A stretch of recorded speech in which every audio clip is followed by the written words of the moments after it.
What started as a simple flooring replacement turned into a much bigger project than I had anticipated.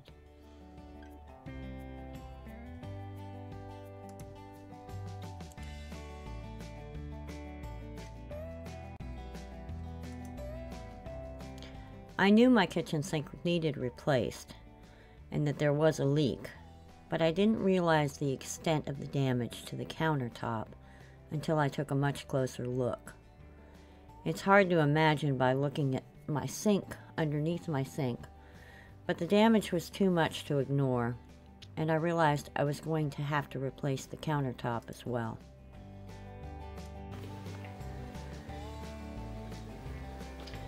So the thing about renovations is you never know what you're going to run into, and I was hoping that I could reuse this countertop for a little while longer with the new sink, but that was not going to happen. If you look, the wood has been drying out for like a day, and you see how that just slides right in there. There's no way I can reuse that.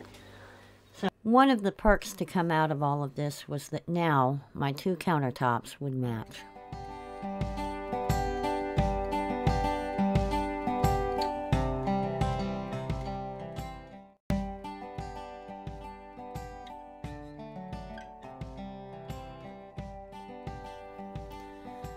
I removed the old linoleum from the floor, and what was left behind, most of it was pretty clean, but there were sections here on the edges where it had been glued down. And when you peel up the linoleum pieces, it leaves a section of white paper behind. You can see there's a lot of things going on. We had to replace this plug. I had to get a lot of grease splatters off the wall. And I also had to deal with the paper residue that was left behind from the linoleum. There's a couple pieces of the linoleum you can see there. Removing the paper residue was not super difficult to do, but it did take time and it took a lot of elbow grease. It was just patience and using different things. Like I had a bottle with water and vinegar. I had a bottle with just straight water, and then I had a bottle of Windex with ammonia. Ammonia really helps a lot when you have like a sticky residue or a tape residue left behind, glue. It helps to dissolve glue. You can see that I'm scoring the paper and then spraying different things. This is my bottle with vinegar and water. This is my glass cleaner with ammonia, and then I have just a plain water bottle that I would use, and I just rotated between the three bottles. Whatever just seemed to work at the time, I used it, and then I would let it soak in for a minute and just scrape. At times I would soak it down and just walk away and then come back and scrape for a while. And all in between I was cleaning up the excess paper and trying to remove it as I went along. But it's just a process you have to go through. Here I am tackling the grease spots, and this is a close-up of what I was doing to try to get these cleaned up. Mainly I would spray something on the wall, like the Windex with ammonia, and I'd wipe it around with a rag and kind of let it soak into the little spots as best I could. I was trying not to wipe it off the wall. And then I'd use one of these green scrubby pads. Now, when you do this, you don't want to get the green scrubby pad wet. You want to leave it dry, because getting it wet just doesn't work. It takes away from the scratchiness of the pad. But these are actually soft enough that they didn't damage my wall. Now, I will tell you that the paint I have on this wall is a high gloss. I don't know how this would work on other paints, so I would suggest if you use this method that you try it in an inconspicuous spot and have some extra paint on hand in case you need to do some touch-ups, because I can't guarantee that it's gonna work on every paint. But it did work on my paint, and my walls had been painted in 2008, and this is now 2020, so it's been almost 15 years that the paint's been on the wall. So, and this worked for me. So when I began putting down the tiles, I didn't do them all in one day. So in between working on the tiles, I made sure that I covered the edges as much as possible with carpets and things like that. Even though these are inexpensive tiles, I didn't want to have to replace them. And because they were inexpensive, they are a little bit cheaper and they're easy to mess up. So I'm not going to show you every tile that I put down, but I did want to show you one time of putting down one of the tiles. And here I am checking for the arrows, and all these tiles have arrows that you can place them in the same direction. So what I did was make sure that I knew how the arrows were going to have to be placed. Now I'm vacuuming.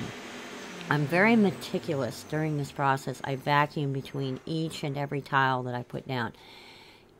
Now when you peel off the paper, depending on what kind you get, sometimes it's very sticky, so you have to kind of hold on to the paper underneath and pull. And you'll see in a minute here that when I get to the bottom, I peel the paper off to one side, and then I put the paper back down and I hold it where I've already peeled it, so that it makes it easier to peel the rest of the paper off. And then the remaining part of the paper is easy to peel off because it's already been peeled off once. Now I'm making sure to get off any pieces of junk that's on there and turn the tile back in the direction so that the arrows are facing the way all the other arrows were on all the previous tiles. And now I'm just carefully placing the tile down. You don't want to shove the tiles too hard or too close. You want to butt them up as close as possible, but you don't want them too tight because they may end up popping up, and then that leaves you with the chance of hitting them and causing chips in the tiles. And in another video I'll show you some tiles that were placed in way too tight and how they chipped and how I'm going to replace those, but that's a topic for another video. So once you've got it placed down, then you just keep moving. I actually used a dowel to roll them out. You can use a rolling pin, or you can buy one of those fancy tools to roll over top each one of the tiles to make sure it's down really well. But here you can see how I just, I did a few tiles, took a few pictures, then just kept going. Now, there's a point at which I got to the doorway, and my floor is not level, by all means, and there really was a mess. So I had to put this floor leveling cement down, and I also had to use this concrete adhesive over top to stick the tiles down to it, and that helped really well. So except for putting in some trim and touching up some paint and a few finishing touches, the floor is basically done, and this is what the tiles look like when I was all finished.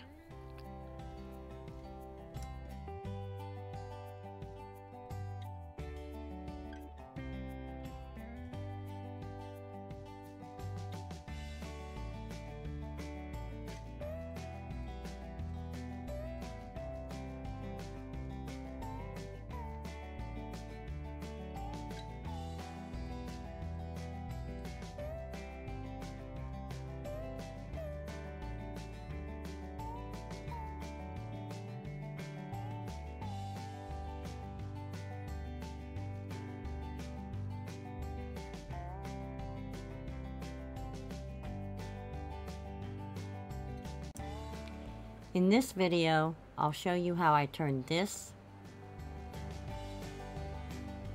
into this.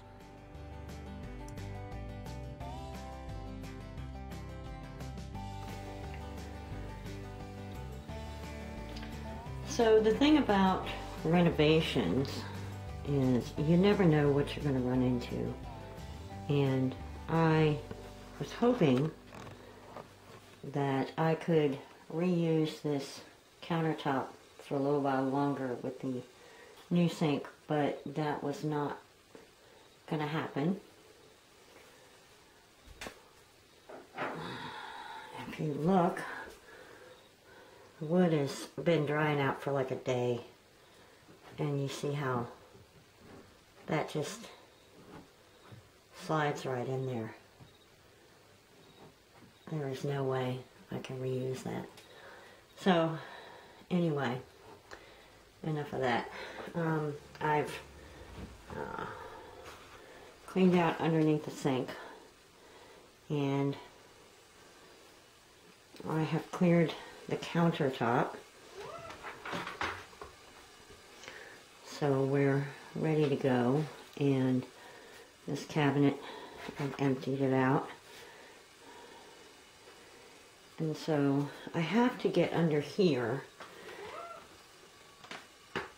and have to open the dishwasher.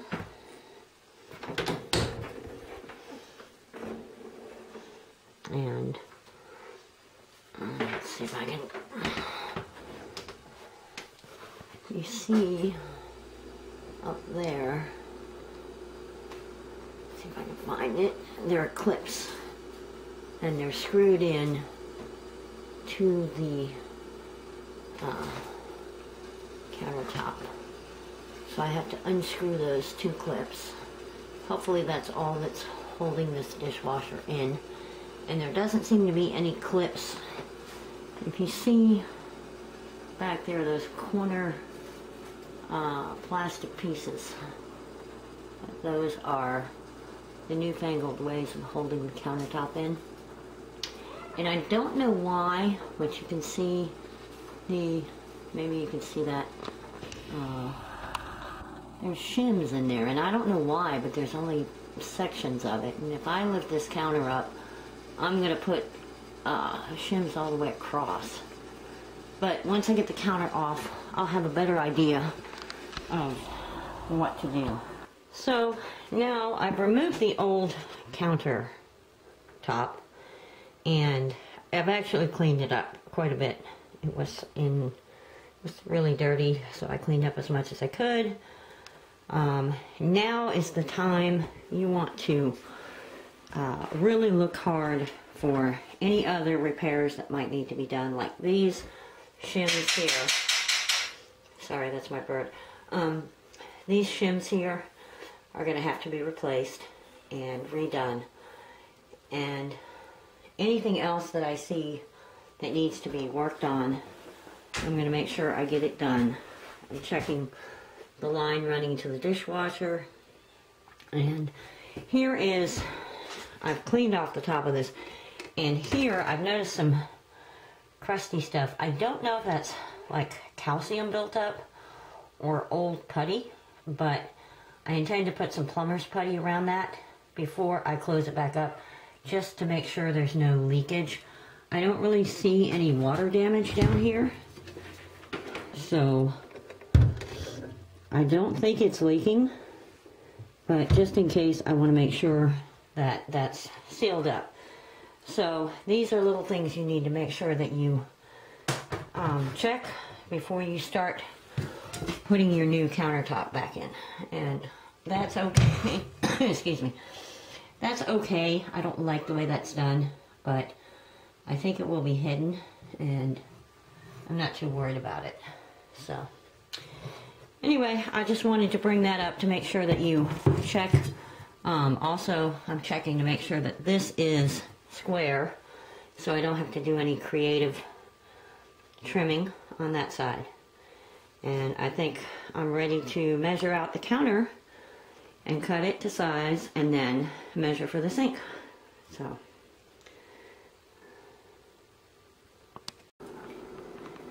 So I'm working on laying out the holes to cut for the sink and to cut off the edge. And I had already started laying out the sink, but I realized that I was actually laying it out on the wrong side. So my suggestion, and what I will do in the future, is cut the countertop to size and then cut out the holes for the sink while the countertop is on top the cabinets. But I have an issue right here, and that is that this is older plumbing, so this is stationary. The only thing that moves is this P-trap, and I'm trying to reposition the sink. I don't necessarily want it centered in the cabinet, but I want it moved so that the new sink will line up with this. And the problem I have is the new sink has the hole in the center, whereas the old sink had the hole to one side. So I've done some measuring and measured out so that this will move it from here to here. Center to center is 3.5 inches. So if I just turn it around and move it here, it has to be 3.5 inches here on center. And that's how I have to determine my hole for my sink. So I've done some math work, and if it works out, I will share it with you on a video, on this video. But for now, I had to do some creative measuring to get the sink where I want it. But the other thing is the sink will be moved over more to this side, and on this side I will have more counter space than I did before. And hopefully all we'll have to do is just swing this P-trap around and it will fit. So we'll see how it works. Okay, so here is the cut countertop. We still have to put the hole for the sink, and have to level it up. And it looks good on this side, but this side needs to go up a little. And it doesn't matter how many times you do this, unless you do it on a daily basis. It is a hair-raising experience cutting these counters, because you're always worried about screwing them up. But this is my cut side. I meant to cut the other side, but it turned out really nice and really smooth. It's going to need a little bit of filing, but for the most part it's really in good shape. And unfortunately I did not videotape cutting this piece, but I will videotape cutting another counter, the old counter, later and show you how I did it with the circular saw. So to shim the counter, I plan to go from underneath and put my little wooden shims in there, and from the outside on the other side of this, because I don't have the refrigerator in yet, and I will just put my shims in until I get it just right, and then glue them in with a little bit of glue. So what I'm trying to show you here is that the counter has bowed in transport.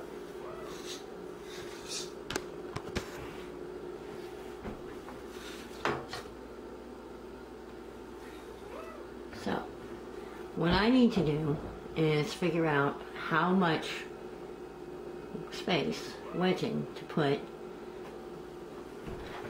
in into these spaces up here where those lines are. Alright, so to do that, so once you get these lined up with your cross pieces underneath, then you want to just push these together until they kind of stop. And that, right there, will give you exactly what you need to level this up. Now it's rocking because that piece fell out from the back. But now all I have to do is mark this, and then I can glue these together. So, I'm going to mark this here.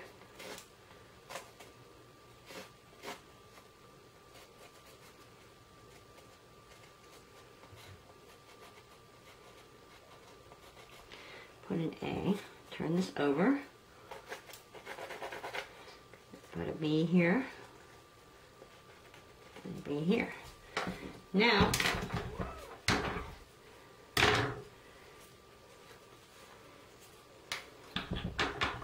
take my glue, which is hard. I got some glue. Doesn't matter, just any kind of glue. And then you match those up. Make sure they're, oop, counter's moving all over the place. And we want to know that this is the far right. Far right. Well, that's close enough. Anyway, we're just going to leave it right here so we know which one it is. And then we want to do the same. Get 2 more long shims.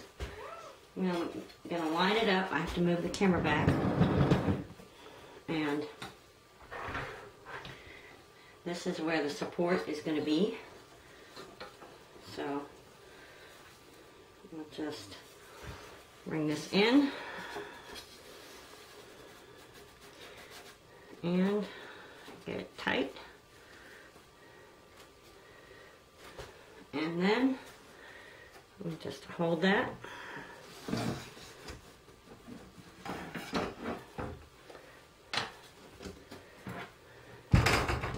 Mark it again.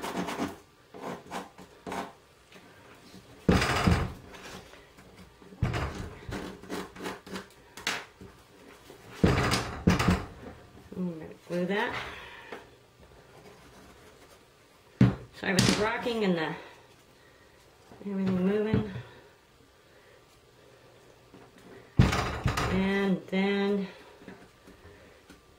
the reason it's rocking is because I have a piece of shims. I have some shims underneath, and the side braces came out, so it shouldn't be. So we're going to put this one here so we know this one goes here.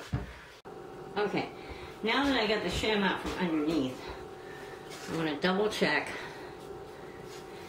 and make sure that these still are going to work. So I'll lift this up, place it.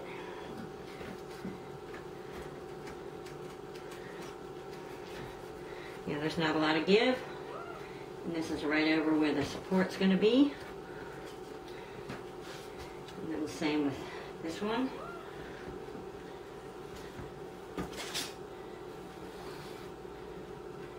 So this is now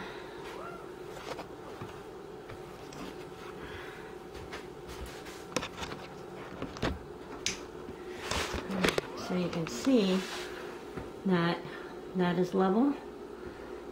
So when I put these underneath on these braces up under here, what's going to happen, and then I pull down the 2 edges, it's going to level the whole counter out.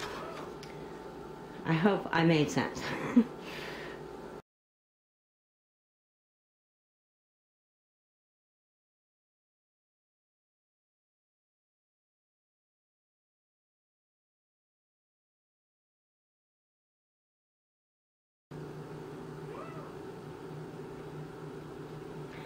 Okay, so I've drilled my pilot hole. I started with this size bit, and I went up to this size bit. Now I have my laminate blade in the saw, and I'm going to slowly follow the line.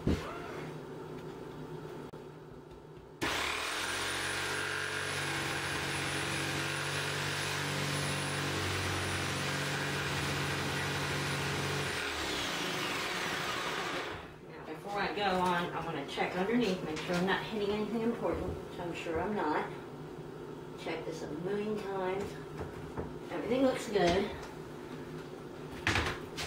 So we're just going to keep going, get this butted up against, and go all the way across till we reach this point where I have to stop. I don't like the way that's rattling.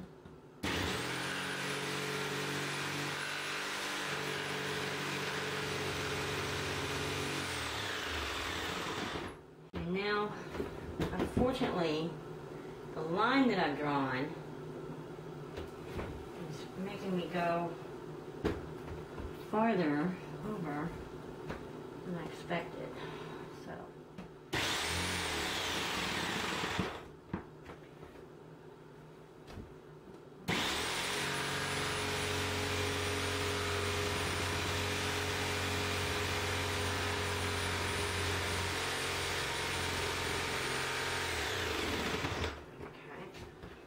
So I'm going to keep going, but I'm going to turn off the recorder. So, I ended up ditching the jigsaw and using the circular saw. And I cut from above very carefully. And so now all I have left is the corners, which I'll be doing with the jigsaw.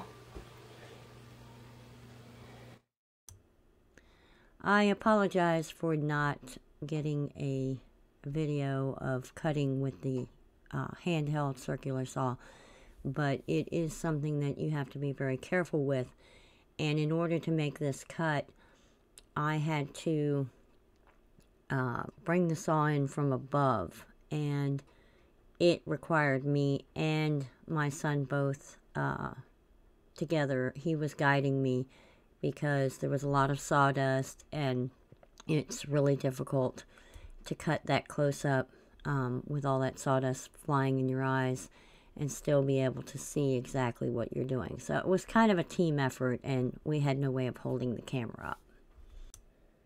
So here you can see the countertop with the hole cut out for the sink, and I went a step farther and I put the sink in and drew a line, and then I removed the tape where the caulk will be going, and this way when I go to set the sink in I can put the caulk down and the blue tape will stop it from running out. Okay, there is something I wanted to mention that I don't see anybody else talking about, but this is a used Kohler sink, and Kohler sinks have very different edges. They don't have the tracks, the standard tracks like most sinks. They just have this where it's flipped over. And Kohler actually makes a specific type of clamp for their sinks. And if you don't use one of those clamps, you're just not going to make it work. So I have one over here. I went to Lowe's, and Lowe's didn't know what I was talking about, but this is what it looks like, the bag. And I actually found these at Rankin's, my local hardware store. Rankin's had them. Trying to get one out so you can see. Now, this is what they look like. Alright. This part here clips into that lip. And then this swivels around, and you tighten this nut, and it tightens around the counter. So I'll show you over here. There is one that's already in, and okay, so you have this clip, and it has a little knob here, and that knob has to go into that hole. So this will go hopefully you can see from there. And it's not an easy thing to do. Supposed to just snap in. But what I did is I had a piece of wood, short piece of wood like this that I was using. You have to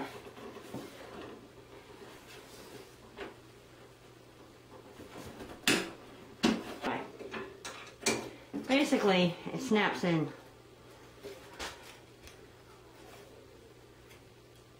like that onto this lip.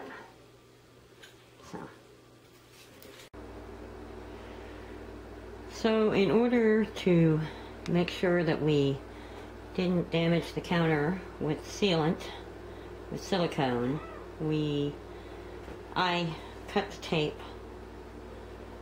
around where the sink would be, and we put silicone directly on the countertop, and then the silicone that seeps out on the tape will be able to just peel right up, and what's left on the sink I'll be able to clean that off later, but I'm giving it time to dry.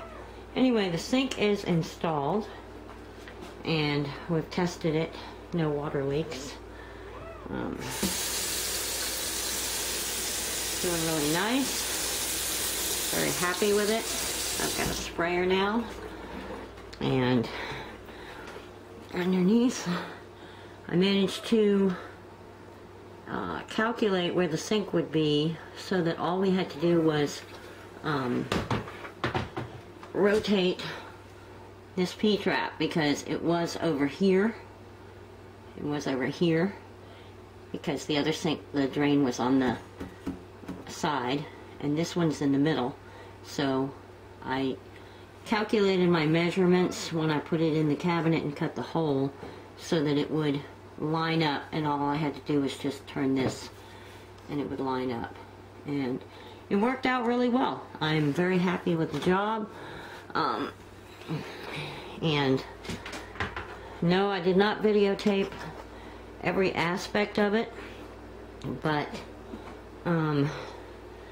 this is not so much a how-to video for other people. It's more of a how my job turned out, and I'm really happy with it. After installing the sink, we noticed that there was some small amount of leakage coming from the drain. So we had this bowl here, and my son suspected at first that this pipe coming out here for the dishwasher drainage might have cracked right here at the base.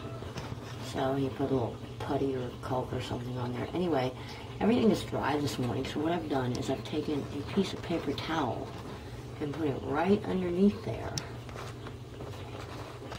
and I've taped it. So if the leakage is from there, the paper towel will get wet. And so far I've been running the dishwasher, and it has drained a couple of times. Well, it's drained in the beginning, and the paper towel's not wet. So last night he also deduced that it's probably from this connection. So he's going to loosen that, clean it up, and retighten it and make sure it's got everything in there.